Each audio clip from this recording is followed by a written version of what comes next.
اقوال کے حوالے سے ہے، حکمت سے لبریز آپ کے اقوال،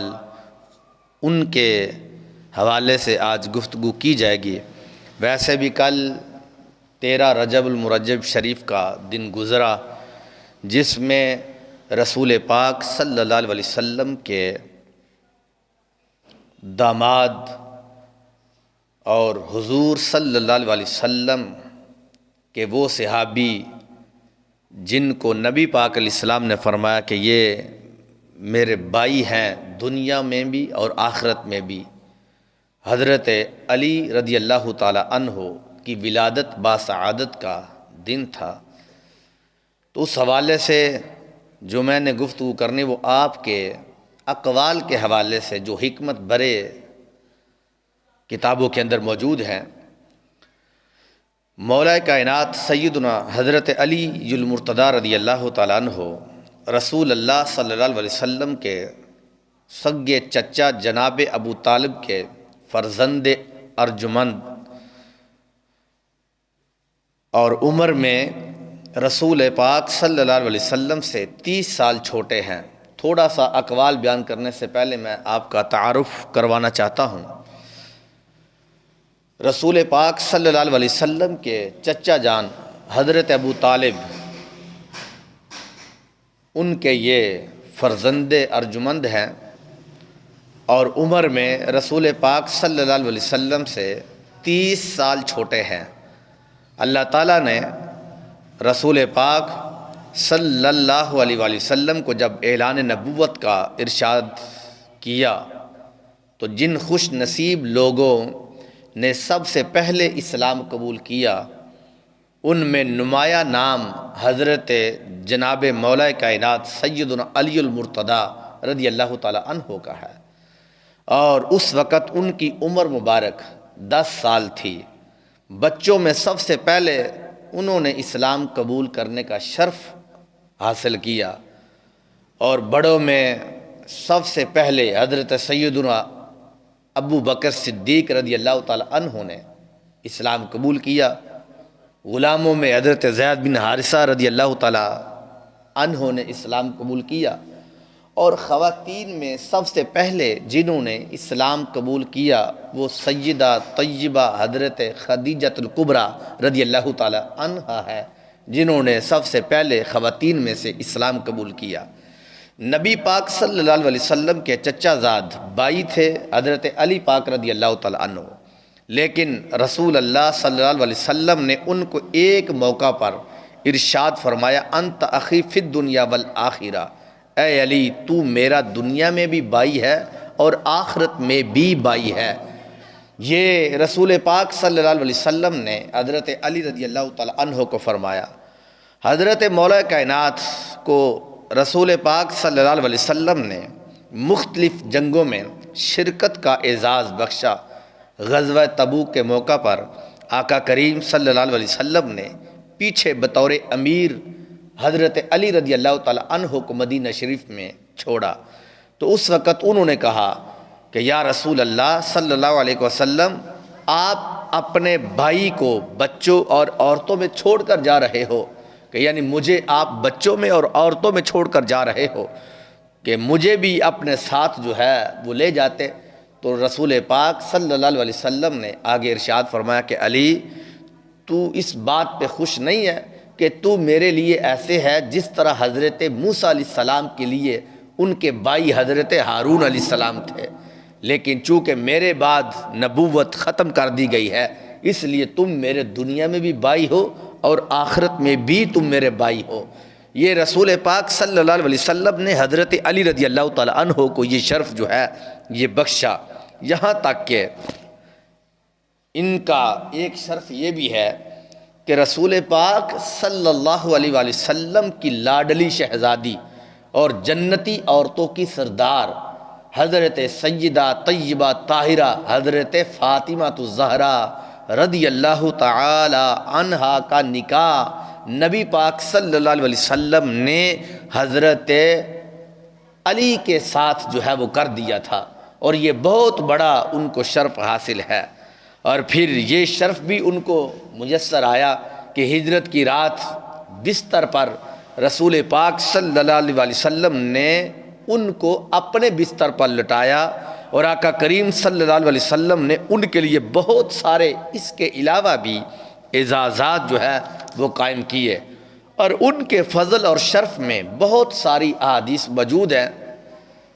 جو کتب احادیث میں موجود ہیں۔ حضرت ذر بن حبیش رضی اللہ تعالی عنہ بیان کرتے ہیں کہ میں نے مولا کائنات سیدنا علی المرتضیٰ رضی اللہ تعالی عنہ سے یہ سنا ہے کہ وہ فرماتے ہیں کہ رسول پاک صلی اللہ علیہ وسلم نے میرے بارے میں فرمایا کہ علی اللہ یحبنی الا مؤمن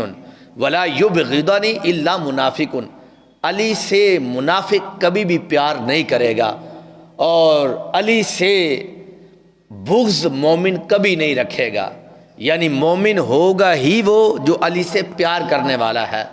اور منافق ہوگا ہی وہ جو حضرت علی پاک رضی اللہ تعالی عنہ سے بغض رکھنے والا ہے۔ اور یہاں تک کہ سید عالم صلی اللہ علیہ وسلم کہ یہ داماد حضرت علی المرتضیٰ رضی اللہ تعالیٰ عنہ فرماتے ہیں کہ اگر میں کسی مومن کی ناک پر تلوار بھی ماروں تو وہ میرے ساتھ بغض نہیں رکھ سکتا، اگر میں کسی مومن کی ناک پر، یہ حضرت علی رضی اللہ تعالیٰ عنہ کہہ رہے ہیں کہ اگر میں کسی مومن کی ناک پر تلوار بھی ماروں تو وہ میرے ساتھ بغض نہیں رکھ سکتا، اس لیے کہ میرے رسول صلی اللہ علیہ وسلم نے فرمایا اگر میں کسی منافق کے سامنے دنیا کے سارے خزانے ڈھیر کر دوں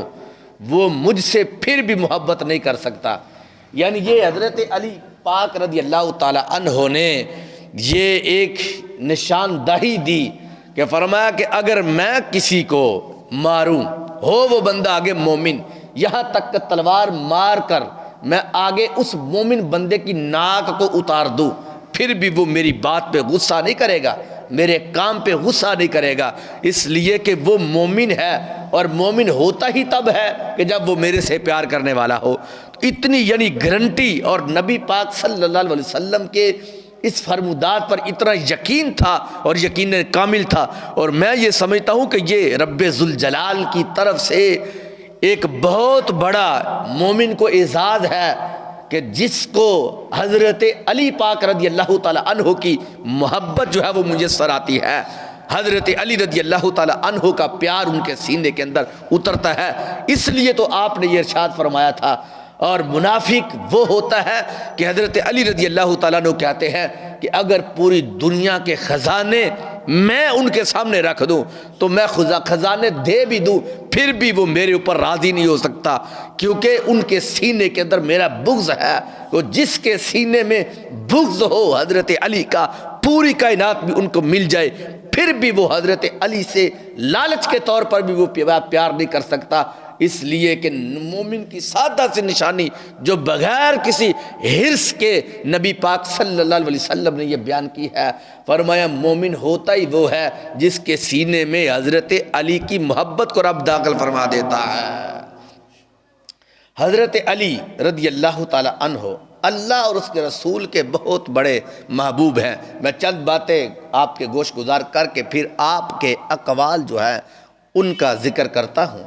غزوہ خیبر کے موقع پر رسول اللہ صلی اللہ علیہ وسلم نے ارشاد فرمایا، یہ روایت حضرت سہل بن سعد رضی اللہ تعالیٰ عنہ سے ہے، اور یہ غزوہ خیبر کی یہ روایت 30 صحابہ کرام علیہم رضوان سے مروی ہے، اور ہمارے محدثین نے لکھا کہ یہ روایت حد تواتر کو پہنچتی ہے، یعنی اس کو روایت کرنے والے پھر بعد میں بیان کرنے والے یہ بہت زیادہ صحابہ کرام علیہم رضوان ہیں۔ شام کا وقت تھا، رسول پاک صلی اللہ علیہ وسلم نے فرمایا صحابہ کرام علیہم رضوان کو کہ صبح کے وقت میں ایسے شخص کو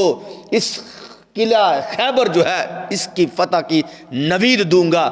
کہ جس سے رب بھی پیار کرتا ہے، رب کے نبی علیہ السلام بھی پیار کرتے ہیں۔ صحابہ کرام علیہم رضوان ساری رات انتظار میں گزارتے ہیں۔ حضرت عمر رضی اللہ تعالیٰ عنہ کہتے ہیں زندگی میں بڑی بڑی بے چینی آئی، لیکن یہ بے چینی بڑی عجیب سی تھی کہ ہم اس انتظار میں جاگ رہے تھے ساری رات کہ شاید یہ اعزاز ہمیں دیا جائے، شاید یہ اعزاز ہمیں دیا جائے۔ ہر صحابی جو اس جگہ پر موجود تھے اس تمنا میں تھے کہ شاید یہ رسول پاک صلی اللہ علیہ وسلم مجھے اعزاز دے۔ لیکن ہوا کیا، صبح کا وقت ہوا تو رسول پاک صلی اللہ علیہ وسلم نے فرمایا علی کو بلایا جائے، علی کدھر ہے؟ تو صحابہ کرام علی رضوان کہتے ہیں کہ ہم نے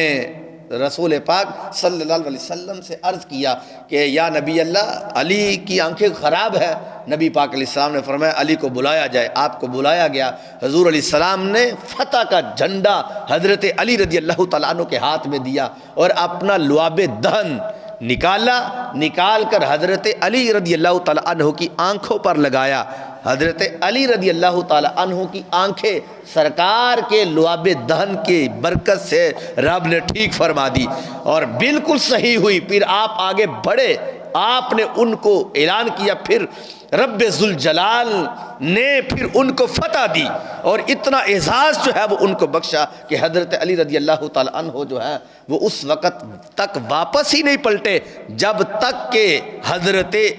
علی رضی اللہ تعالیٰ عنہ نے اس قلعے کو رب ذوالجلال کے حکم سے فتح نہیں کر لیا تھا۔ اتنا بڑا اعزاز تھا ان کا۔ اور بلکہ نبی پاک صلی اللہ علیہ وسلم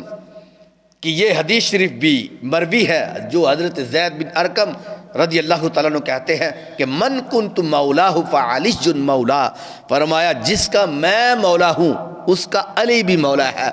جس کا میں مولا ہوں اس کا علی مولا ہے۔ کہ یعنی جس نے حضرت علی پاک رضی اللہ تعالیٰ عنہ سے مدد طلب کی اس نے رسول پاک صلی اللہ علیہ وسلم سے بھی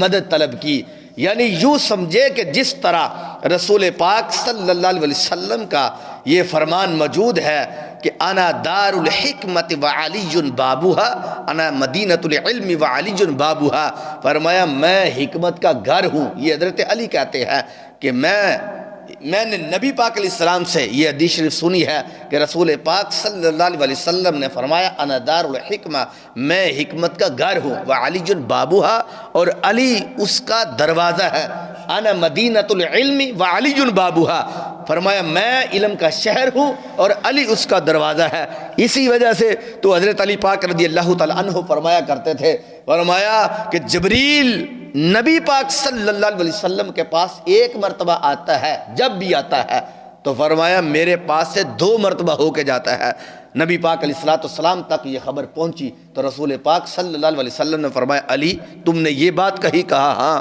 میں نے کہی ہے میرے نبی علیہ السلام۔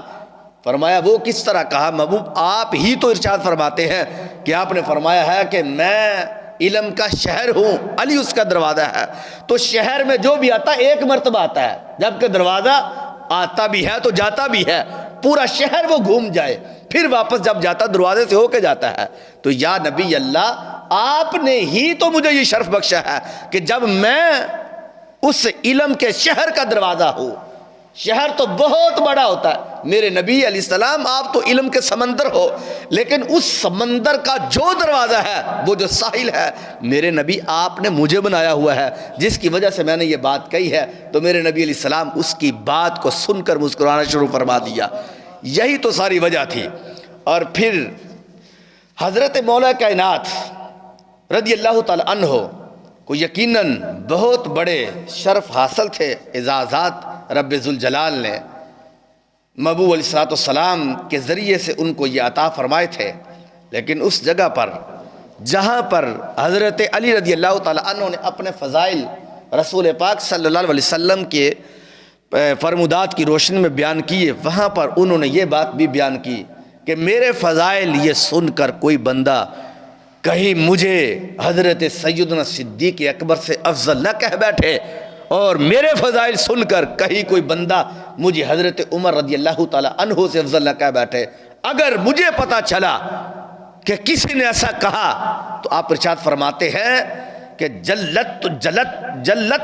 حتی المفتری، فرمایا میں اس کو مفتری کی حد لگاؤں گا، یعنی بہتان باندھنے والے کی 80 کوڑے حد ہوتی ہے، فرمایا میں اس کو حد لگاؤں گا جس نے مجھے افضل کہا حضرت ابو بکر صدیق سے، جس نے مجھے افضل کہا حضرت عمر فاروق سے۔ یہی تو وجہ تھی کہ جس وقت حضرت محمد بن حنفیہ جو نبی پاک صلی اللہ علیہ وسلم حضرت علی پاک رضی اللہ تعالیٰ عنہ کے صاحبزادے ہیں، محمد بن حنفیہ، یہ حضرت علی رضی اللہ تعالیٰ عنہ کے صاحبزادے ہیں۔ انہوں نے ایک مرتبہ کہتے ہیں میں نے حضرت علی رضی اللہ تعالیٰ عنہ سے پوچھا کہ ابا جان آپ مجھے بتائیں کہ سیدنا ابو بکر صدیق افضل ہیں یا آپ افضل ہو؟ تو آپ نے ارشاد فرمایا نبیوں کے بعد سب سے افضل حضرت ابو بکر صدیق ہے۔ کہتے ہیں پھر میں نے پوچھا کہ پھر اس کے بعد کون افضل ہے؟ تو کہتے ہیں پھر میں نے جب پوچھا تو حضرت علی رضی اللہ تعالیٰ عنہ نے مجھے فرمایا کہ میرے بیٹا اس کے بعد حضرت عمر رضی اللہ تعالیٰ عنہ افضل ہیں۔ تو کہتے ہیں کہ میں نے پھر حضرت علی سے کہا کہ میں نے پھر اپنا سوال بدلا اور میں نے یہ کہا کہ اے علی ابا جان آپ مجھے بتائیں ابو بکر کے بعد سیدنا عمر کے بعد پھر آپ افضل ہوں گے؟ کہتے میں نے سوال بدلا کیونکہ اگر میں یہ کہتا تو ہو سکتا کہ آپ پھر کسی اور کا نام تیسرے نمبر پر لے لیتے، لیکن میں نے یہ نہیں کہا۔ پھر میں نے کہا اے ابا جان پھر آپ ہوں گے؟ تو آپ نے فرمایا میں تو ایک انسانوں میں انسان ہوں۔ یہ عاجزی کے طور پر آپ کا یہ جملہ تھا، لیکن آپ نے یہ فیصلہ کن یہ جملہ السوائق المحرقہ کے اندر موجود ہے، کئی کتب کے اندر یہ روایت موجود ہے کہ آپ نے فرمایا لا یفضلنی احد علی ابی بکر و عمر رضی اللہ تعالی عنہما الا جلدتہ حد المفتری۔ فرمایا جس بندے نے مجھے ابو بکر اور عمر سے افضل کہا تو میں اس کے لیے حد 80 کوڑوں کی حد مقرر کرتا ہوں۔ اب یہ آپ نے جملہ بولا کہ کہیں مجھے میرے فضائل سن کر اور میری شان کو جو ہے وہ دیکھ کر کہیں کوئی بندہ مجھے ان سے افضل کہہ ڈالے۔ بہرحال یہ شان علی رضی اللہ تعالی عنہ جو رسول پاک صلی اللہ علیہ وسلم نے بیان کی ہے، ہم تو ویسے ہی میں تو ہر تقریباً کئی تقریروں کے اندر یہ بات کہتا رہتا ہوں کہ یہ ہمارے لیے بہت بڑا خاص فضل ہے رب ذوالجلال کا کہ ہم ہر صحابی کا احترام کرتے ہیں، اور نبی پاک علیہ الصلوۃ والسلام کے ہر جو گھر والے ہیں جس کی نسبت نبی پاک علیہ الصلوۃ والسلام کے ساتھ ہے ہم ان کا احترام کرتے ہیں، کیونکہ یہ اتنی جان لیوا یہ بات ہے کہ کوئی بندہ کسی صحابی کے بارے میں معاذ اللہ غلط لفظ بولے یا سرکار کے اہل بیت طہار علی مرضوان جو ہے ان کے بارے میں بکواسات کرے، ہم کبھی بھی ایسے بندوں کی بات سننے کے لیے تیار نہیں ہے۔ سرکار کے صحابہ ہوں یا اہل بیت طہار ہو، ان کے معاملے میں ہمارے کان بہرے ہیں غلط بات سننے کے لحاظ سے، ہماری آنکھیں اندھی ہیں غلط بات اور غلط آدمی کو دیکھنے کے لحاظ سے، اس لیے کہ ہم تو سرکار کے صحابہ کے بھی غلام ہیں اور نبی علیہ الصلوۃ والسلام کی اہل بیت طہار کے بھی غلام ہیں۔ انہی کی وجہ سے تو رب ذوالجلال نے ہمیں یہ آج تک یہ جو ہمارے پاس دین پہنچا ہے، آج تک یہ انہی کی وجہ سے رب ذوالجلال نے یہ دیا ہے۔ اب دیکھیں چونکہ میرا موضوع ہی حضرت علی رضی اللہ تعالیٰ عنہ کے اقوال تھے، چونکہ آپ کے بڑے قول ہیں کتابوں کے اندر، سینکڑوں کتب کے اندر آپ کے اقوال لکھے ہوئے ہیں، چونکہ سرکار نے یہ فرمایا تھا کہ انا دار الحکمہ، میں حکمت کا شہر ہوں اور علی اس کا دروازہ ہے، تو ظاہر ہے پھر حکمت والی باتیں پھر دروازے سے تو نکلتی ہیں، شہر سے ہو جب وہ ان کا اخراج ہوتا ہے تو باہر تو پھر دروازے سے آتی ہے۔ اب حضرت علی رضی اللہ تعالی عنہ کے ایسے موتی جو آپ نے نچھاور کیے ہیں رسول پاک صلی اللہ علیہ وسلم کی امت کے لیے، یقیناً وہ بڑے اہم موتی ہے اور اس کو بڑی توجہ سے سننا چاہیے، اور اس کے اندر بہت زیادہ حکمت بری باتیں ہیں۔ رب ذوالجلال سے یہ دعا ہے کہ اللہ کریم ہمیں اس پر عمل کی توفیق عطا فرمائے۔ اب دیکھیں حضرت مولا کائنات رضی اللہ تعالی عنہ زندگی گزارنے کا ڈھب اور طریقہ بتا رہے ہیں۔ اس قول کے اندر آپ فرماتے ہیں خالط الناس مخالطۃ ان متم معها بقوا علیکم وان عشتم حنوا الیکم۔ فرمایا لوگوں کے ساتھ ایسی زندگی گزارو کہ اگر تم مر جاؤ تو لوگ تمہارے مرنے پر روئیں کہ بندہ اچھا تھا، اچھا انسان تھا، وَإِنْ عِشْتُمْ حَنُّوا إِلَيْكُمْ، اور زندگی جو ہے وہ اس طرح گزارو کہ لوگ تمہارے پاس آنے کے لیے چاہت رکھیں، ایسی زندگی ایسا مرو کہ لوگ تمہارا جنازہ پڑھنے کے لیے ترسیں۔ اور ایسی زندگی گزارو کہ لوگ تمہارے پاس بیٹھنا سعادت مندی سمجھے، اس طرح اپنے آپ کو رکھو۔ اور یہ حضرت علی رضی اللہ تعالیٰ عنہ کا قول مبارک جو کتب حدیث کے اندر موجود ہے۔ اسی طرح حضرت علی رضی اللہ تعالیٰ عنہ ایک اور نصیحت کرتے ہوئے ارشاد فرمایا، اذا قدرت علی عدوک فاجعل العفو عنہ شکرا۔ حضرت علی رضی اللہ تعالیٰ عنہ کہتے ہیں کہ جب تم کسی دشمن پر غالب آ جاؤ اس وقت کیا کرو؟ اپنے رب کا شکر ادا کرو۔ کس لحاظ سے؟ کہ تمہیں تمہارے رب نے دشمن پر غالب کر دیا ہے۔ غالب کرنے کے لحاظ سے فرمایا کہ رب نے تمہیں دشمن پر غالب کیا تو تم اپنے رب کا اس وقت بھی شکر ادا کرو کہ اے اللہ تیرا شکر ہے کہ تم نے ہمیں اتنی طاقت دی ہے کہ مجھے تم نے دشمنوں پر غالب فرما دیا ہے۔ اور آگے فرمایا شکر للقدرت علیہ، فرمایا یہ جو رب کا شکر ادا کرنا ہے یہ اس طرح جو کہ اگر دشمن غالب آ جاتا ہے تمہارے اوپر تو یہ تمہارے لیے بہت بڑی مصیبت ہے کہ تمہاری گردن بھی اتر سکتی ہے، وہاں پر تمہارے بچے قیدی بھی ہو سکتے ہیں۔ لیکن جس وقت تم کسی کے اوپر غالب آ جاتے ہو کسی دشمن پر تو یہ تمہارے لیے بہت بڑی سعادت مندی ہے، جس کی بنیاد پر یہ جو تمہارا غالب آنا ہے اس کا شکر ادا کرتے ہوئے تم رب کی تسبیحات پڑھتے رہا کرو۔ اسی طرح قول نمبر 3، آپ نے زہد کے بارے میں یہ بیان کیا جو صوفیاء کا بہت بڑا ایک پسندیدہ ایک مرتبہ ہے۔ زہد حضرت علی رضی اللہ تعالی عنہ نے یہ بیان کیا ہے۔ آپ فرماتے زہد کیا ہے، اور 4 لفظ ہیں اس زہد کے جس کے اندر آپ نے پوری زندگی کو بیان کر دیا ہے۔ آپ نے ارشاد فرمایا افضل الزہد اخفاء الزہد، فرمایا زہد بہترین یعنی پرہیزگاری۔ زہد یہ ہے کہ بندہ دنیا سے الگ تھلگ ہو کر رب ذوالجلال کی عبادت کرے، دنیا کے اندر ذرا سا بھی یعنی یوں آپ سمجھے کہ بندہ دنیا کے اندر رہ کر بھی دل اس کا رب ذوالجلال کی یاد کے اندر رہے، ہر وقت جو ہے وہ رب کے حضور رب کے خوف سے روتا رہے۔ تو حضرت علی رضی اللہ تعالیٰ عنہ فرماتے ہیں افضل الزہدی، افضل زہد یہ ہے اخفاء الزہدی کہ زہد کو پوشیدہ رکھا جائے۔ نماز پڑھی ہے تو رب کا شکر ادا کرے کہ اللہ شکر ہے تو نے نماز کی توفیق دی ہے، اگر گناہ سے بچے ہو تو شکر ادا کرے کہ اللہ گناہ سے بچنے کی توفیق دی ہے۔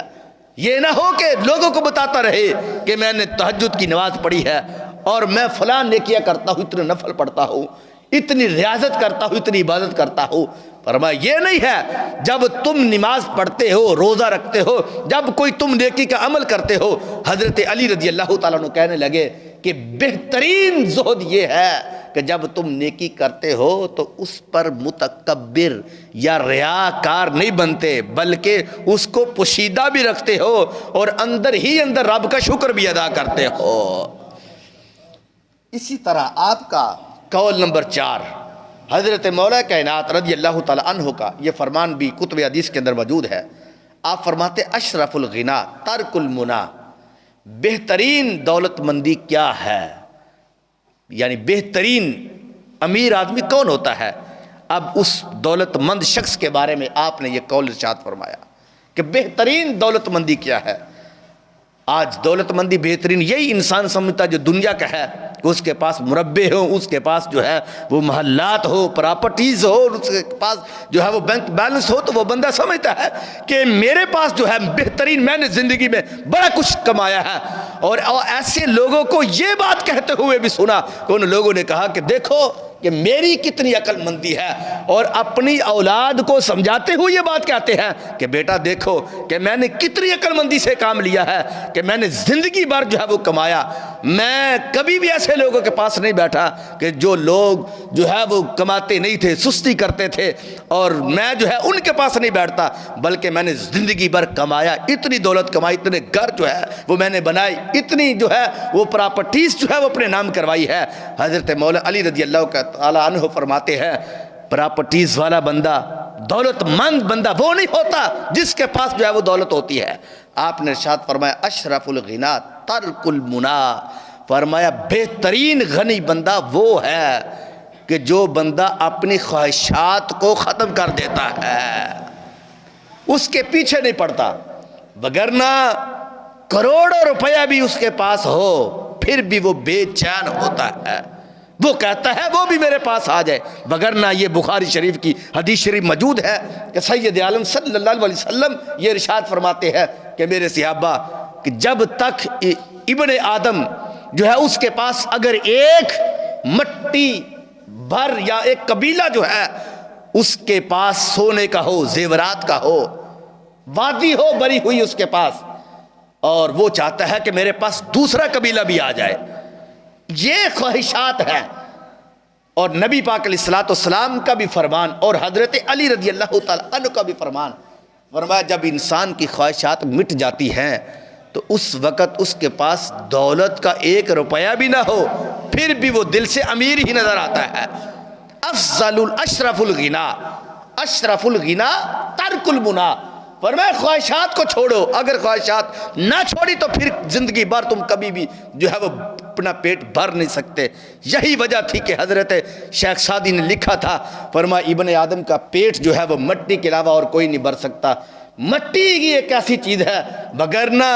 بڑے بڑے ایسے لوگ کہ جن کی عمر 80 سال سے بھی زائد گزر گئی، وہ موت کے منہ میں جا پہنچے ہیں، ان کی ٹانگیں قبر میں جا چکی ہیں، باوجود اس کے بھی وہ کہتے ہیں کہ میرے پاس وہ دولت بھی آ جائے، وہ بھی دولت آ جائے۔ لیکن حضرت علی رضی اللہ تعالیٰ کہتے ہیں جب تک خواہشات نہیں مٹ جاتی اس وقت تک بندہ کبھی بھی امیر نہیں بن سکتا، کبھی بھی وہ غنی جو ہے وہ نہیں بن سکتا۔ وہ کیا کسی نے یہ کہا تھا کہ کوزائے چشم حریصہ پر نہ شد تا صدف کانے نہ شد پر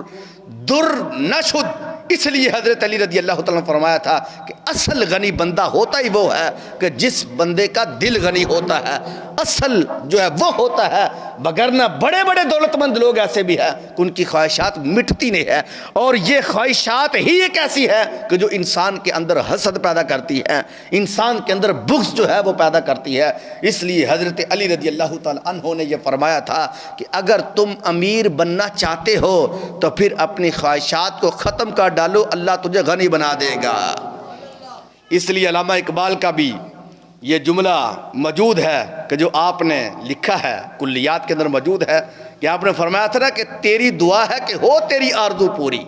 یعنی یہ حضرت علامہ اقبال کہہ رہے ہیں ان خواہشات دنیا والوں کو کہ جو دنیا کی خواہش رکھنے والے ہیں، فرمانے لگے تیری دعا ہے کہ ہو تیری آرزو پوری، فرمانے لگے کہ میری کیا ہے، فرمانے لگے میری دعا ہے کہ تیری آرزو بدل جائے۔ میری دعا یعنی جو خواہشات ہے، میں چاہتا ہوں کہ مجھے خواہشات نہ ملے، بلکہ کیا ہے کہ وہ آرزو جس جگہ پہ یعنی شیطان کا گھر ہوتا ہے میں اس گھر کو لینا نہیں چاہتا۔ اے دنیا والے تجھے دنیا مبارک ہو، میں تو وہ شخص ہوں کہ جو دنیا والوں کا نہیں بلکہ میں تو اسلام والوں کا ہوں۔ جس جگہ پہ شیطان کا ڈیرا نہیں ہوتا میں تو وہاں پر رہنا چاہتا ہوں۔ تو یہاں پر آپ نے بھی یہی جملہ بولا، فرمایا بہترین غنا یہ ہے کہ بندے کی آرزوئے مختصر ہو، اور بہترین امیر یہ ہے کہ بندے کا خود دل امیر ہو۔ اگر دل بندے کا بڑا ہو تو پھر اس بندے کو ہر قسم کی مشکل زدہ شخص جو ہے اس کی مصیبت نظر آتی ہے، اس کی مشکل نظر آتی ہے۔ وگرنہ اگر دل جو ہے وہ غنی نہ ہو تو پیسے جتنے بھی بندے کے پاس ہو وہ بندہ کبھی بھی ان غرباء کی طرف توجہ نہیں کرتا، کبھی بھی وہ ضرورت مند جو شخص ہے ان کی طرف توجہ کرنے کے لیے تیار نہیں ہوتا۔ اس لیے آپ نے فرمایا اشرف الغنا ترک المنا، فرمایا اچھا غنی ہوتا ہی وہ ہے کہ جو اپنی آرزوؤں کو ختم کر دیتا ہے۔ اسی طرح حضرت علی رضی اللہ تعالی عنہ کی ایک اور حکمت انگیز بات وہ بھی سماعت کریں۔ حضرت علی رضی اللہ تعالیٰ کہتے ہیں سیئۃ تسوءک خیر عند اللہ من حسنۃ تعجبک، بڑی ایمان افروز بات ہے۔ حضرت علی رضی اللہ تعالیٰ کہتے ہیں کہ وہ برائی جو تجھ کو پریشان کر دے، کہ برائی تم نے کی معاذ اللہ، بعد میں اس نے تجھے شرمندہ کر دیا۔ نبی پاک علیہ السلام نے فرمایا تھا نا کہ برائی کرنے کے بعد شرمندگی محسوس ہو اور شرمندگی کے اندر مبتلا ہو جائے تو شرمندہ ایک خود معافی مانگنا ہے، وہ ایک خود ایک توبہ ہے۔ تو حضرت علی رضی اللہ تعالیٰ کہنے لگے سیئۃ تسوءک، فرمایا وہ گناہ جو تجھے دکھی کر دے، پریشان کرے، فرمایا وہ گناہ اس نیکی سے بہتر ہے کہ جو نیکی کرنے کے بعد تجھے تکبر والا شخص کر دے، کہ نیکی کی ہے، تکبر کرنے لگا، میں نے نماز پڑھی ہے، میں حاجی ہوں، نمازی ہوں، چاہتی یہ تھی کہ لوگ تجھے حاجی کہیں، چاہتی یہ تھی کہ لوگ تجھے نمازی کہیں، اور اس پر فخر کرتا ہوا معاذ اللہ لوگوں کو ایسے طنز اور ایسے سخت لہجے سے وہ بولے، تو یہ حضرت علی رضی اللہ تعالیٰ عنہ فرمایا کہ اس نیکی سے بہتر یہ ہے کہ گناہ کرنے کے بعد تجھے شرمندگی ہو جائے، وہ گناہ اس نیکی سے بہتر ہے کہ جس کی وجہ سے تمہارے اندر تکبر پیدا ہو جائے۔ اس واسطے حضرت علی رضی اللہ تعالیٰ عنہ نے تو یہاں پر تو حد کر دی، اور بلکہ یہاں تک کہ حضرت مولا کائنات رضی اللہ تعالیٰ عنہ جو ہے آپ کا یہ فرمان بھی کئی کتب کے اندر موجود ہے کہ آپ نے یہ ارشاد فرمایا لا غنا کل عقلی ولا فقر کل جہلی ولا میراث کل ادب ولا ظہیرہ۔ آپ نے ارشاد فرمایا، چار باتیں اس کے اندر یہ بیان کی۔ آپ نے ارشاد فرمایا لا غنا کل عقلی، فرمایا عقل جیسی کوئی دولت نہیں ہے، کہ عقل بندے کے اندر موجود ہے، حکمت موجود ہے۔ نبی پاک علیہ السلام کی حدیث شریف ہے کہ حضور نے فرمایا کہ رأس الحکمت مخافت اللہ، فرمایا اصل حکمت یہ ہے کہ بندے کے دل کے اندر اللہ کا خوف جاری ہو جائے، خوف ہو۔ اور آپ نے فرمایا کہ عقل مند شخص ہوتا ہی وہ ہے، غنی شخص ہوتا ہی وہ ہے کہ جس کے پاس عقل ہوتی ہے۔ اگر عقل نہیں ہے تو دولت جتنی مرضی ہو، کوئی بندہ بھی اس کو عقل مند نہیں کہے گا۔ اور فرمایا ولا فقر کل جہلی، اور جہالت جیسی کوئی بھی غربت نہیں ہے، جتنی بڑی جہالت غربت ہے اس سے بڑی کوئی چیز نہیں ہے۔ ولا میراث کل ادب، اور آپ نے ارشاد فرمایا کہ ادب جتنی اچھی میراث تمہیں دنیا میں نظر نہیں آئے گی، ادب اندر موجود ہے تو سمجھ لے کہ تمہارے پاس وراثت ہی وراثت ہے۔ اگر ادب موجود نہیں ہے تو پھر تمہارے پاس کوئی چیز نہیں ہے۔ آج آپ دیکھو کہ ادب کس انداز سے ختم ہوا، نہ استاد کا ادب رہا، نہ والدین کا ادب رہا، نہ کسی بڑے کا ادب رہا۔ نبی پاک صلی اللہ علیہ وسلم نے تو یہاں تک جملہ ارشاد فرمایا تھا، فرمایا جس بندے نے بڑے کا ادب نہ کیا، چھوٹے سے شفقت نہ کی، حضور علیہ السلام فرماتا ہے وہ تو میرا امتی نہیں ہے۔ آج روضہ رسول صلی اللہ علیہ وسلم پر جاؤ، وہاں پر اگر کوئی بندہ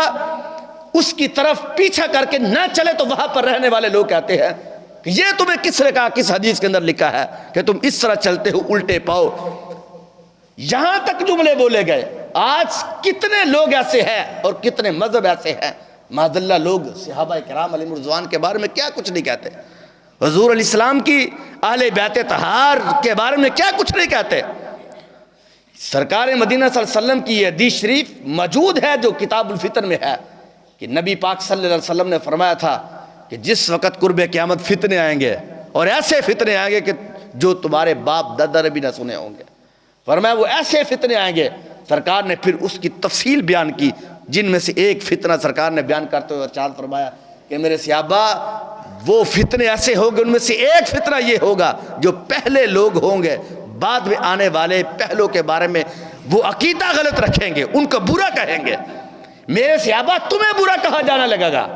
میرے صحابہ اللہ کے نبیوں کو برا لوگ کہیں گے تمہارے بعد میں آنے والے، اور بڑے کا احترام نہیں ہوگا، والدین کا احترام نہیں ہوگا، نہ ماں کا ادب ہوگا، نہ باپ کا ادب ہوگا، نہ کسی استاد کا ادب ہوگا۔ یہ سید عالم صلی اللہ علیہ وسلم نے اپنے صحابہ کو جو 14 صدیوں بعد کام ہونے والا تھا، سرکار نے ان کی خبر پہلے دی۔ اسی وجہ سے کہ تعلیم کا شور تو پڑا ہے، لیکن تعلیم کے اوپر عمل کرنے والی کوئی بات تمہیں نظر نہیں آتی۔ اس کی وجہ یہ ہے کہ لوگ اپنے استاد کا احترام کرنا چھوڑ گئے ہیں، لوگ سرکار کے صحابہ کرام علیہ رضوان، اہل بیت طہار علیہ رضوان جو ہے ان کا احترام کرنا ہی چھوڑ گئے ہیں۔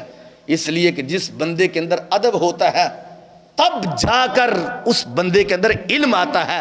حضرت عبداللہ بن مسعود رضی اللہ تعالیٰ عنہ، حضرت عبداللہ بن عباس رضی اللہ تعالیٰ عنہ، یہ جس وقت صحابہ کرام کی زندگی ہمارے سامنے بری پڑی ہے، یہ جس وقت جس استاد کے پاس علم حاصل کرنے کے لیے جاتے تھے تو اس وقت ان کے دروازے کو جا کر دستک نہیں دیتے تھے،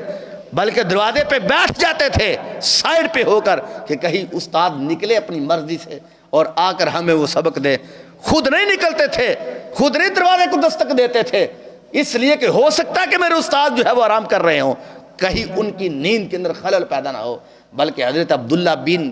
عباس رضی اللہ تعالی عنہ جو نبی پاک صلی اللہ علیہ وسلم کے چچے کے بیٹے ہیں، چھوٹی سی عمر ہے، آپ فرماتے ہیں میں جب اپنے استاد محترم کے دروازے پہ جاتا تو میں، وہ صحرائی علاقہ تھا تو میں باہر بیٹھ جاتا، دروازے کو دستک نہیں دیتا، یہاں تک کہ آندھی آ جاتی، تیز ہوائیں چلتی، وہ مٹی وہ ریت جو تھی وہ میری داڑھی شریف کے اندر پڑ جاتی، میری آنکھوں میں پڑتی، یہاں تک کہ جب بیٹھ کے تک جاتا تو پھر میں لیٹ جاتا، لیکن میں اپنے استاد کے دروازے کو دستک نہیں دیتا تھا کہ کہیں ان کی نیند کے اندر جو ہے وہ خلل پیدا نہ ہو۔ تو یہ وہ لوگ تھے کہ جنہوں نے احترام کیا، تو دیکھو قیامت تک کے لیے اہل علم کی آنکھوں کا تارا بن گئے۔ تو حضرت علی رضی اللہ تعالیٰ عنہ نے بھی یہی فرمایا وَلَا مِيرَاثَ كَالْأَدَبِ، فرمایا ادب جیسی میراث تمہیں کوئی اور نظر نہیں آئے گی، وَلَا ظَهِيرَ كَالْمُشَاوَرَةِ۔ چوتھے نمبر پر آپ نے یہ ارشاد فرمایا کہ اے نبی علیہ السلام کی امت، مشاورت سے بڑی کوئی چیز تمہیں مددگار نہیں ملے گی۔ قرآن پاک کے اندر موجود ہے وَشَاوِرُهُمْ فِي الْأَمْرِ، فرمایا اہم کام کے اندر تم مشورہ کر لیا کرو، کیونکہ مشاورت کے اندر بڑی برکت ہوتی ہے۔ تو نبی پاک علیہ السلام صحابہ سے باقاعدہ مشورہ کرتے، اور بلکہ کتب حدیث کے اندر یہ حدیث شریف موجود ہے کہ رسول پاک صلی اللہ علیہ وسلم کے اوپر یہ وحی نازل ہوئی، فرمایا کہ اے میرے نبی علیہ السلام اپنے ابو بکر صدیق سے کاموں کے بارے میں مشاورت کر لیا کریں۔ حالانکہ نبی پاک علیہ السلام جو کام بھی کرتے رب کے حکم سے کرتے اور رب کے کہنے پر کرتے،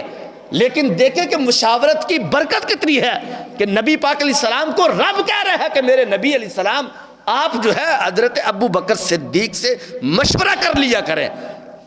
تو مشاورت کا حکم تو اس وقت بھی تھا، اور سیدنا حضرت عمر رضی اللہ تعالی عنہ نے باقاعدہ مشاورتی کمیٹی بنائی ہوئی تھی کہ جب بھی کوئی جنگ ہوتی، کوئی جہاد ہوتا، کوئی قانون پاس کرنا ہوتا، تو آپ اپنے صحابہ سے، جو نبی پاک کے صحابہ تھے، ان سے مشورہ لیتے، ان سے پوچھتے کہ یہ کام کرنا ہے تو کس طرح کیا جائے۔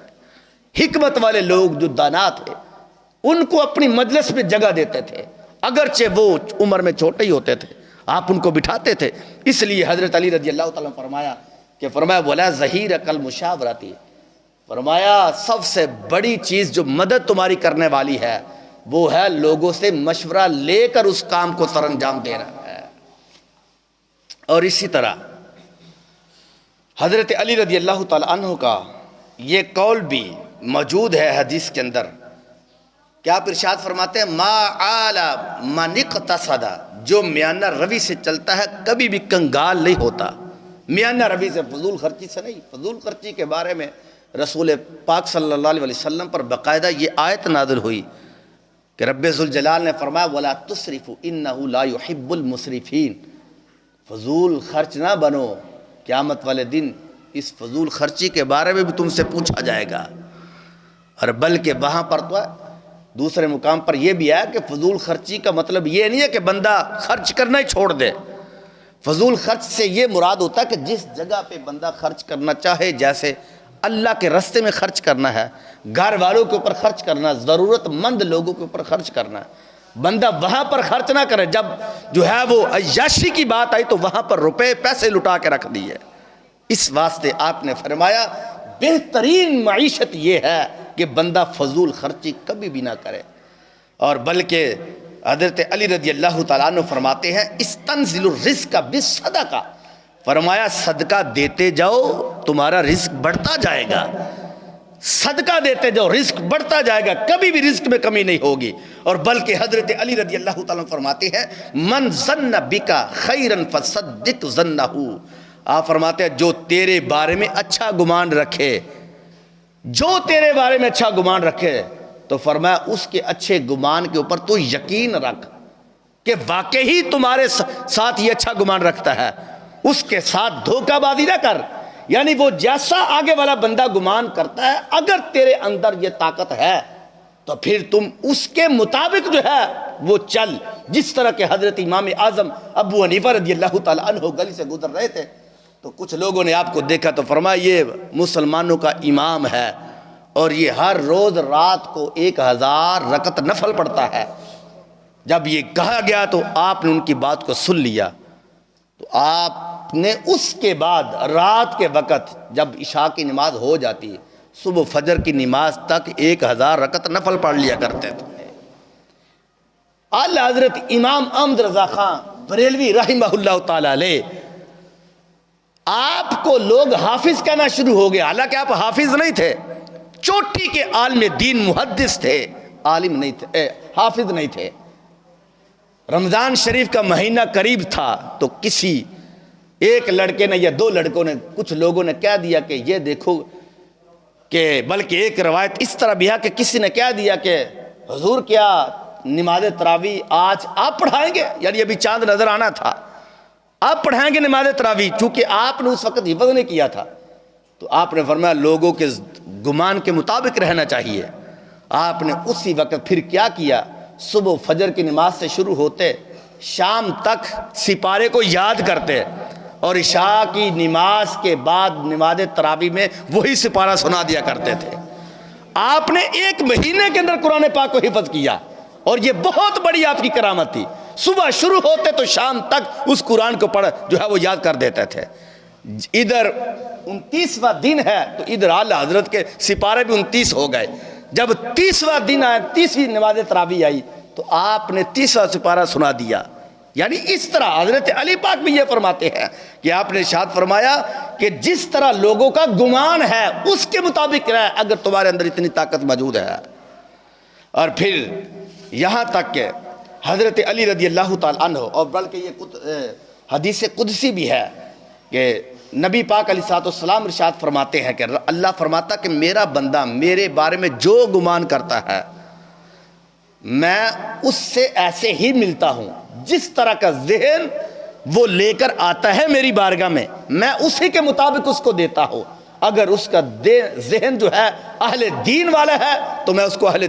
دین بنا دیتا ہوں، اور اگر اس کا ذہن جو ہے وہ اہل دنیا والا ہے پھر اس کو میں دنیا دار بنا دیتا ہوں۔ اگر وہ توبہ کی نیت سے جو ہے وہ مسجد میں آتا ہے، میرے حضور حاضر ہوتا ہے، تو آپ فرماتا میں اس کی توبہ کو قبول فرما لیتا ہوں۔ اور حضرت علی رضی اللہ تعالیٰ عنہ نے آگے جاتے ہوئے ارشاد فرمایا من عظم صغار المصائب ابتلاہ اللہ بکمارہا، آپ نے فرمایا چھوٹی سی مصیبت آ جائے تو بندہ وویلا شروع کر دے، مصیبت آ گئی، مصیبت جو ہے وہ آ گئی، لوگوں کو بتاتا پھر رہا تھا کہ ایک بیماری آ گئی تو لوگوں کو بتایا۔ جب آج تو زمانہ اس طرح کا ہے کہ بندے نے کسی سے حال پوچھا کہ بتاؤ کیا حال ہے تمہارا، اس نے کہہ دیا جی مجھے شوگر ہے، یا مجھے کوئی یرقان کی بیماری ہے، یا مجھے کوئی بلڈ کینسر ہے، یا فلاں بیماری ہے۔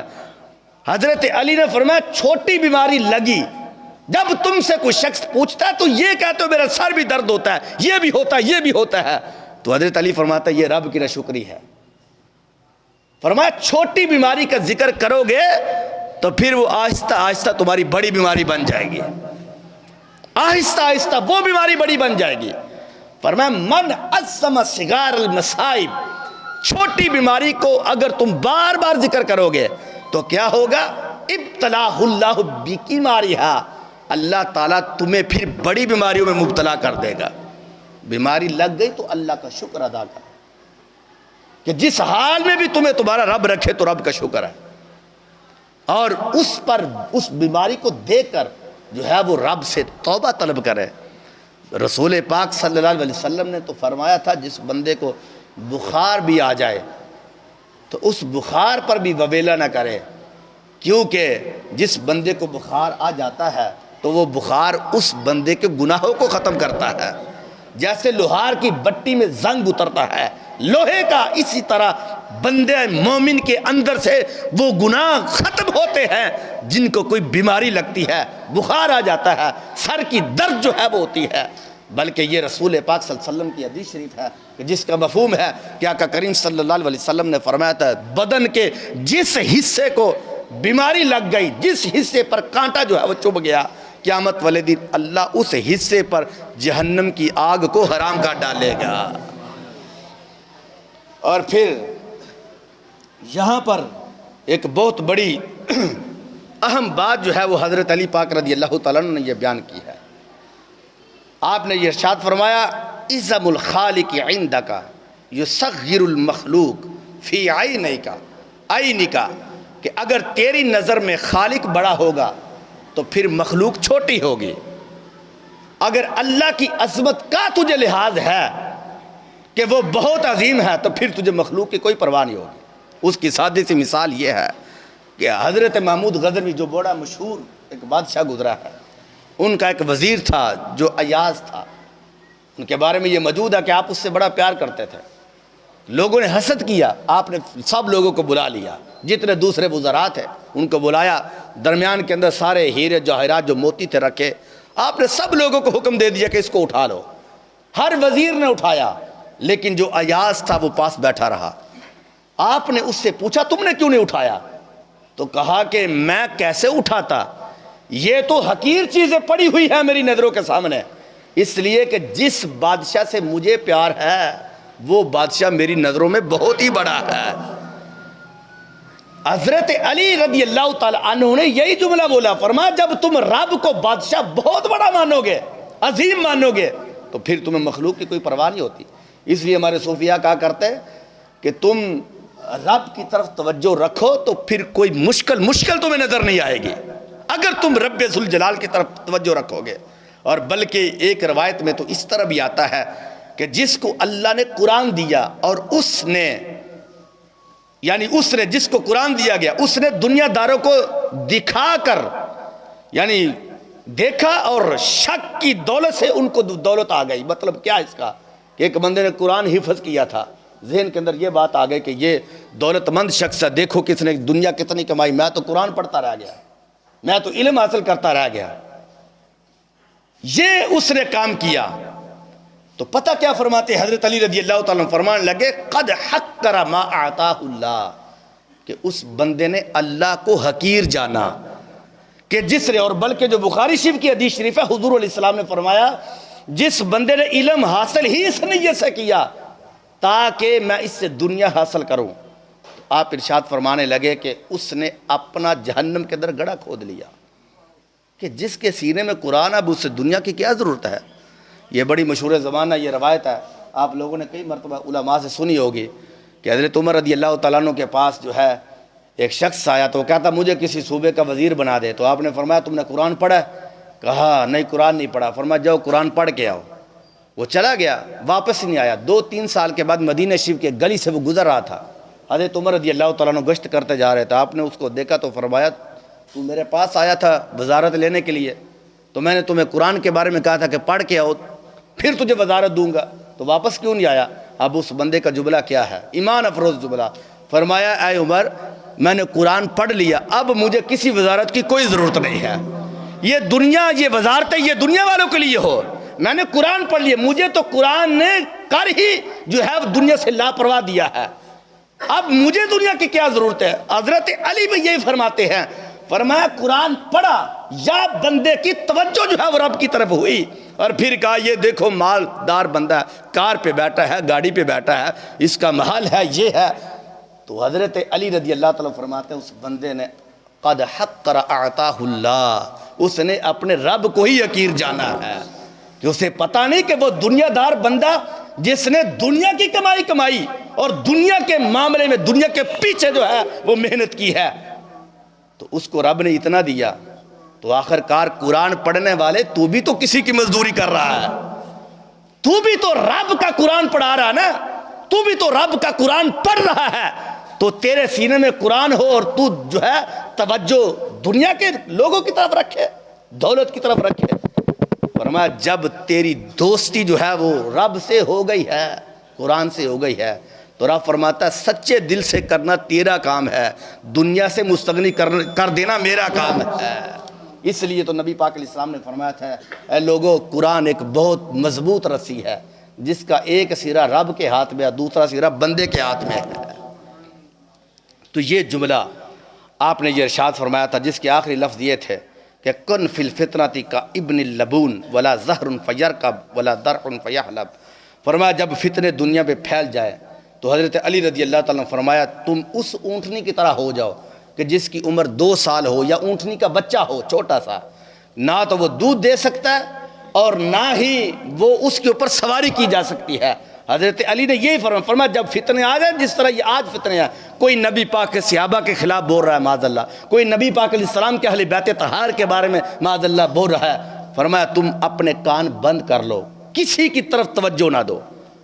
تم قرآن کو پڑھو، سرکار کے صحابہ کے پیچھے چلو، حضور کے اہل بیت طہار کے پیچھے چلو۔ اس لیے سرکار نے آخری وقت میں یہی جملہ بولا تھا، فرمایا قرآن کو مضبوطی سے تھام لینا اور میری اہل بیت کے پیچھے چل پڑنا، زندگی بھر کبھی بھی گمراہ نہیں ہوگے، کوئی فتنہ جو ہے وہ تمہارے اوپر نہیں آ سکتا ہے۔ اس واسطے حضرت علی رضی اللہ تعالیٰ عنہ نے بھی یہی جملہ بولا تھا۔ رب ذوالجلال سے یہ میری دعا ہے کہ اللہ کریم رسول پاک صلی اللہ علیہ وسلم کے عظیم مرتبہ کے طفیل جو پڑھا ہے اس پر عمل کرنے کی توفیق عطا فرمائے۔ وما علیہ الا البلاغ المبین۔